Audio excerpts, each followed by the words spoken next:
우리는 때때로 인생의 어둠을 맞이할 때가 있습니다. 예상치 못한 실패 때문에 어둠을 겪을 때가 있습니다. 생각지도 못한 질병을 만나면 그것도 마찬가지로 인생의 어둠처럼 느껴지죠. 또 사랑하는 사람이 내 곁을 떠나버렸을 때에 우리는 그로 인한 상실감과 외로움으로 말미암아 인생의 어둠을 맞이하기도 합니다. 어떤 경우에 인생의 어둠은 우리의 마음 속에 있기도 합니다. 영혼의 깊은 곳에서 해결되지 않는 죄악의 문제가 어둠일 수 있습니다. 오랜 시간 동안 마음에 깊이 자리 잡은 상처, 그것이 또 인생의 어둠일 수 있죠. 그리고 인간 관계 속에서 겪게 되는 부정적인 감정도 우리의 마음속에 경험하는 어떤 어둠일 수 있습니다. 우리가 인생 속에 만나는 어려움들은 마치 칠흑과도 같은 어둠처럼 우리의 일상과 우리의 마음을 잠식할 때가 있습니다. 여러분은 어떠십니까? 그동안의 인생 속에서 또 마음 안에서 깊은 어둠으로 말미암는 슬픔과 아픔 속에서 지내본 그러한 경험이 있으십니까? 그런데 오늘 본 말씀의 기록 대상이라 할 수 있는 이스라엘의 상황이 그러했습니다. 왜냐하면 당시 이스라엘 선지자가 예언하였을 때에 이스라엘의 상황이 마치 칠흑과도 같은 어둠이 가득했던 그러한 시기였기 때문입니다. 물론 이사야 선지자가 활동했을 때에는 북이스라엘은 이미 멸망의 시기를 겪고 있었습니다. 그리고 아직 남유다 왕국은 멸망당하기 직전의 상황이었습니다. 이사야는 주로 남유다 왕국에서 활동했던 선지자입니다. 하지만 이미 남유다 왕국은 여러 강대국들로부터 공격을 당하던 상황이었고 그로 인해서 나라는 점차 쇠퇴의 길을 걸어가기 시작했습니다.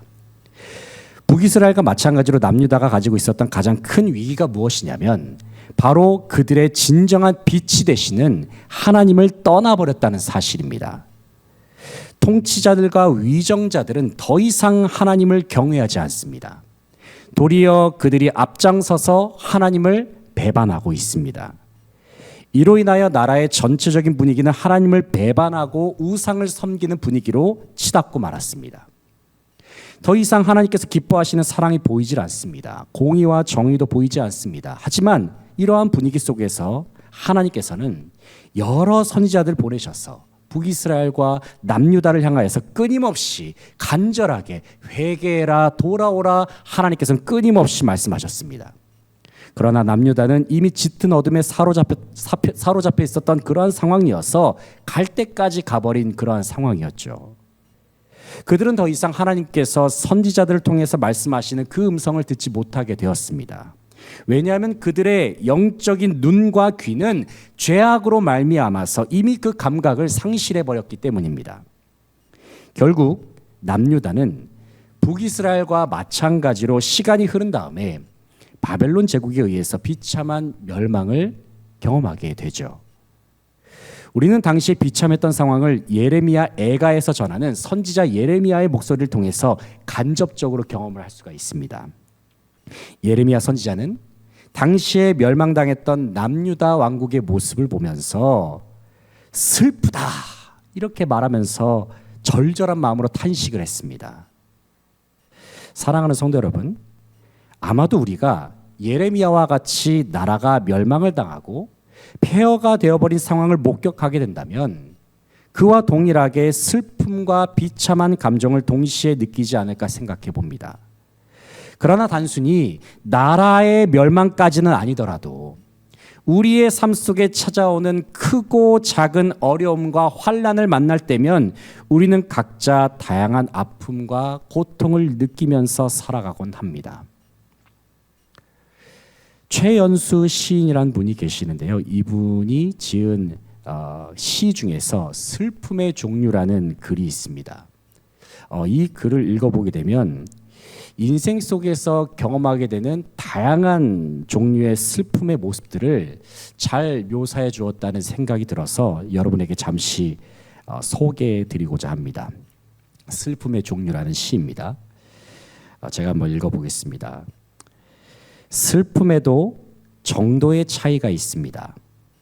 그것을 증명하는 눈물로 알 수 있지요. 울음으로 토해내는 슬픔이 있는가 하면 울음을 삼키는 슬픔도 있습니다.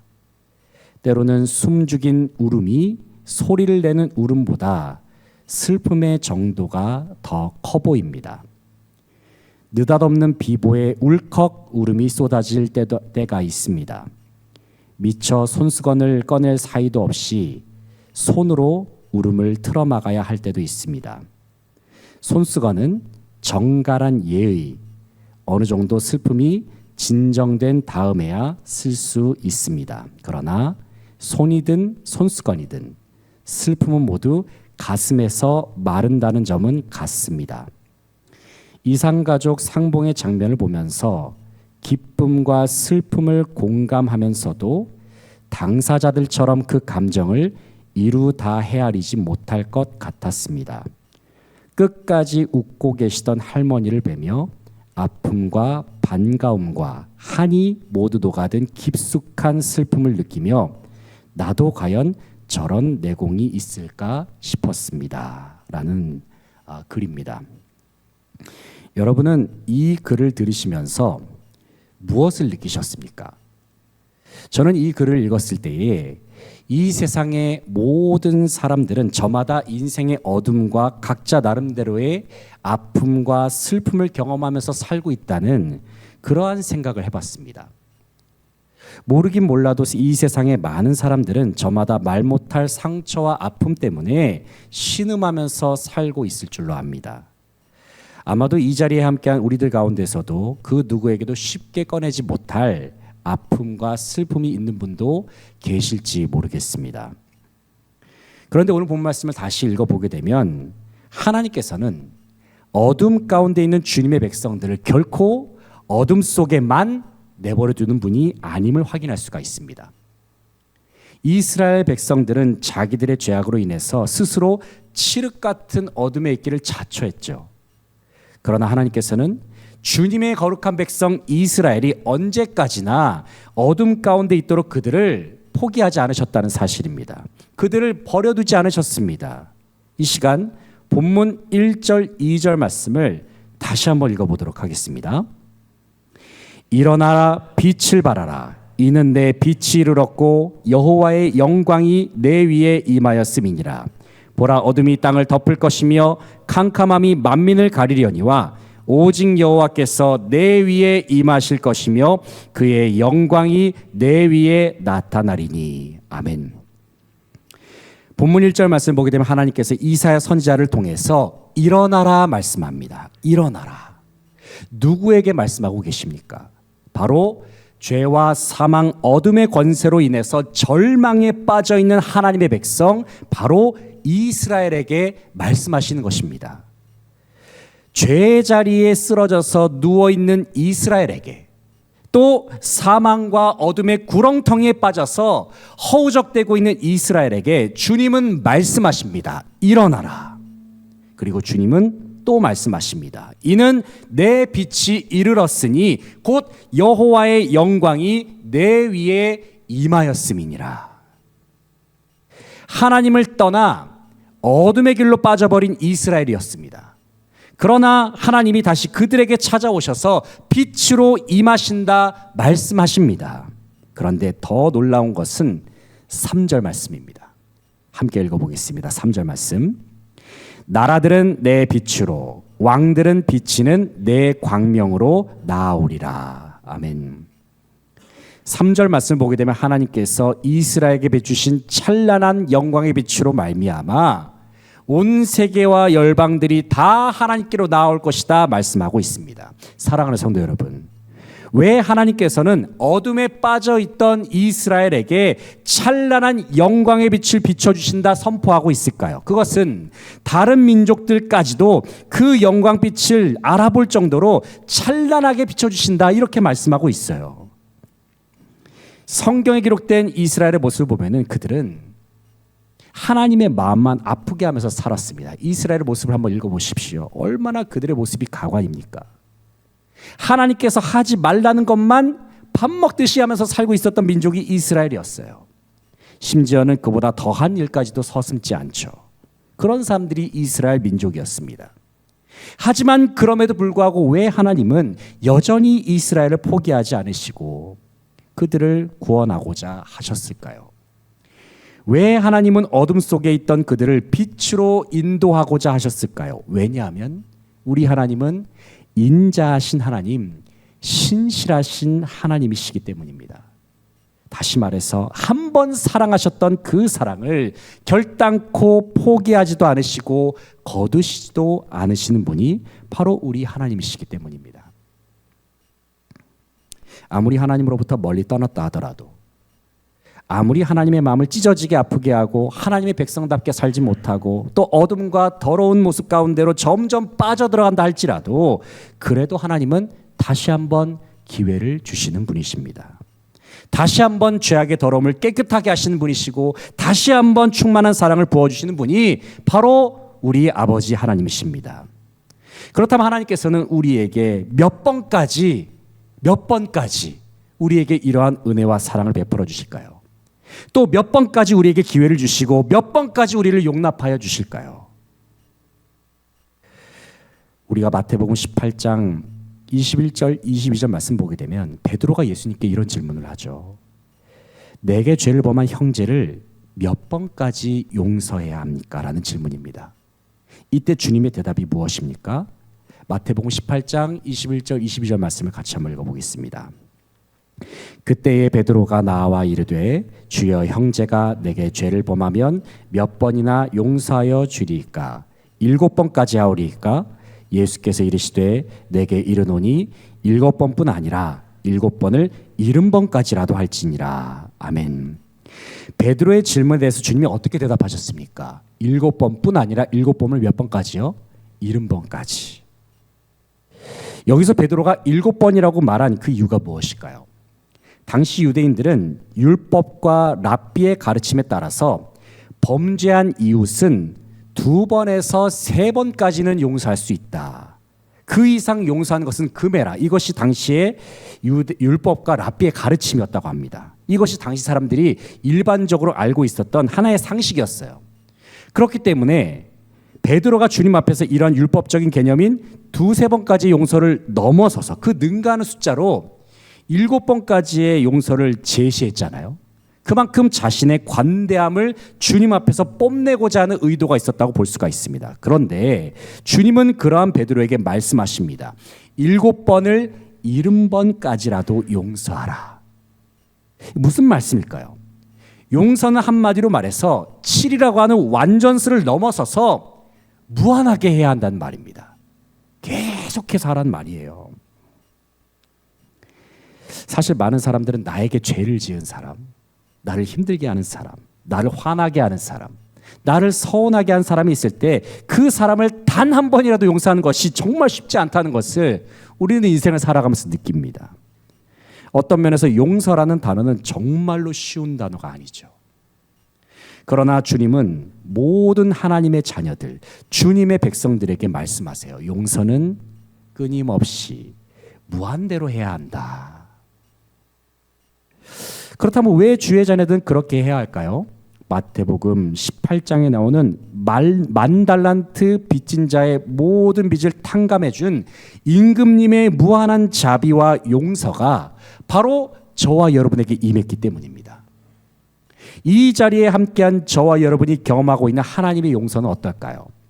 100회 제한, 500회 제한이 있는 그런 쿠폰과 같은 그런 용서가 아닙니다.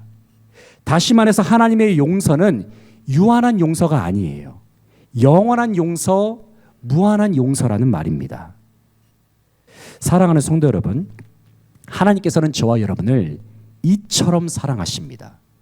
우리를 향한 하나님의 사랑과 용서가 무한하다는 말입니다.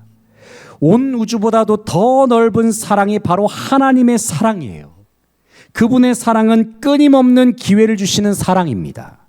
주님의 사랑은 끊임없이 우리를 일으켜주시는 사랑입니다. 또 주님의 사랑은 끊임없이 우리를 용서하시고 받아주시는 사랑입니다. 우리는 이 사랑을 어떻게 믿을 수가 있을까요? 이미 확실한 그 증거가 우리에게 주어졌습니다. 그것은 바로 2000년 전에 하나님의 아들 예수 그리스도께서 이 땅에 오셔서 저와 여러분의 모든 죄의 짐을 대신 짊어지시기 위해서, 저와 여러분의 모든 죄악을 용서하시기 위해서 십자가에 못 박혀 죽으신 것입니다. 여러분, 십자가가 무엇입니까? 하나님이 이처럼 우리를 사랑하신다고 하는 가장 확실한 증거가 십자가 아닙니까? 예수 그리스도께서 십자가에 못 박혀 돌아가셨기 때문에 우리를 얽매고 있었던 모든 어둠의 짐들, 모든 죄악의 짐들이 다 사라져 버렸습니다. 이제 우리는 예수 그리스도로 인해서 어둠의 권세를 벗어버리고 빛의 자녀로서 살아가게 되었습니다. 에베소서 5장 8절에서 하나님께서 우리에게 바울의 입술을 통해서 이렇게 말씀하세요. 같이 한번 읽어보겠습니다. 너희가 전에는 어둠이더니 이제는 주 안에서 빛이라. 빛의 자녀들처럼 행하라. 아멘. 십자가에 못 박히시고 부활하신 예수 그리스도를 영접함으로 인해서 우리 안에는 참 빛 되시는 주님의 영광이 거하게 되었습니다. 우리가 예수 그리스도를 영접하고 예수님을 믿게 되었다는 것은 우리의 존재 자체가 변화되었다는 것을 의미합니다. 우리가 잘 알고 있는 고린도후서 5장 17절은 이렇게 말씀하고 있습니다. 같이 한번 읽어보겠습니다. 그런즉 누구든지 그리스도 안에 있으면 새로운 피조물이라. 이전 것은 지나갔으니 보라 새 것이 되었도다. 아멘. 사랑하는 성도 여러분, 우리가 예수님을 믿고 우리가 주님 안에 거하고 주님이 내 안에 거하심으로 인해서 우리의 존재 자체가 완전히 변화되었다는 사실을 믿으십니까? 아멘 소리가 기대보다 작아서 다시 한번 여쭤보겠습니다. 우리의 존재 자체가 예수 그리스도로 말미암아 완전히 변화되었다는 사실을 믿으십니까?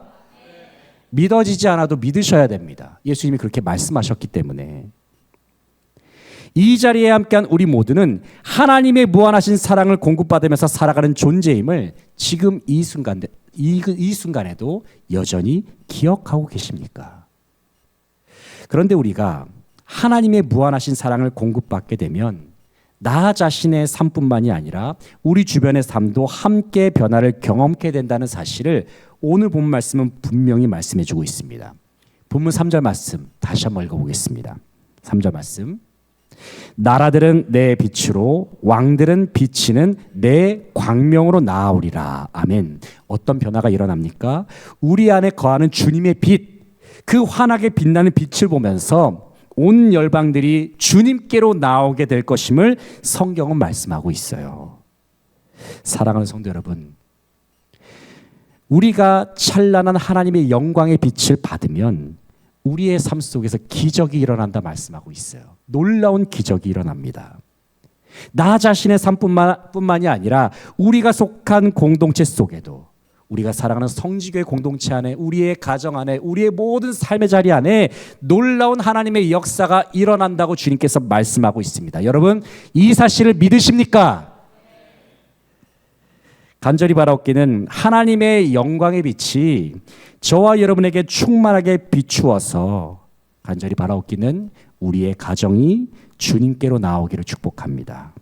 하나님의 영광의 빛이 여러분에게 충만하게 비추어서 우리의 이웃과 직장이 주님께로 돌아오기를 축복합니다. 그리고 하나님의 찬란한 영광의 빛이 우리에게 충만하게 비추어서 우리를 통해서 이 나라와 이 민족과 온 세계와 열방이 주님께로 돌아올 수 있기를 간절한 마음으로 축복합니다. 이제 말씀을 정리하면서 어느 목사님의 예화집에 있는 이야기 하나를 소개하면서 말씀을 맺고자 합니다. 이런 예화가 있는데요. 영국의 빅토리아 여왕이 신앙이 좋고 아주 선한 정치를 하기로 유명했던 여왕이었다고 합니다. 그런데 그녀가 종종 궁궐을 빠져나가서 그 서민들과 이제 서로 대화하면서 그렇게 사귀는 것을 즐겨 했다 그래요. 한 번은 그 빅토리아 여왕이 어느 믿음이 좋은 한 과부의 집을 찾아갔다고 합니다. 그녀는 이 과부와 대화를 나누는 중에 신앙을 주제로 아주 진지한 이야기를 나눴다고 합니다. 그러는 중에 여왕이 과부의 믿음에 감동을 받게 되어서 과부에게 이런 질문을 했대요. 부인을 찾은 손님 중에 가장 고귀한 분이 누구입니까? 이 질문을 하고 나서 여왕은 과부가 아무래도 믿음이 좋고 신앙도 좋으니까 당연히 이런 대답을 기대한 거죠. 예수님입니다. 이렇게 이런 대답을 하기를 원했다는 거예요. 그런데 전혀 뜻밖의 대답이 과부의 입에서 나왔습니다. 이렇게 말하는 거예요. 가장 귀한 손님은 두말할 것 없이 여왕 폐하이십니다. 제 생애 최고의 손님이십니다. 이렇게 과부가 대답을 했습니다. 그러자 신앙이 좋았던 이 여왕님이 실망을 했어요. 그러면서 과부에게 이렇게 반문을 하는 겁니다. 부인을 찾아주신 최고의 손님이 예수님이 아닐까요? 이렇게 묻게 되었다는 거예요. 그러자 그 말에 과부는 빙그레 웃으면서 이렇게 대답을 했다고 합니다. 여왕님, 예수님께서는 결코 손님이 아니십니다. 예수님은 뭘까요? 제 주인이십니다. 이렇게 대답을 했다는 거예요. 예수님은 제 주인이십니다. 예수님께서는 우리 집에 처음부터 계신 분이셨습니다. 저는 그분을 위해 존재합니다. 이렇게 대답을 했다는 겁니다.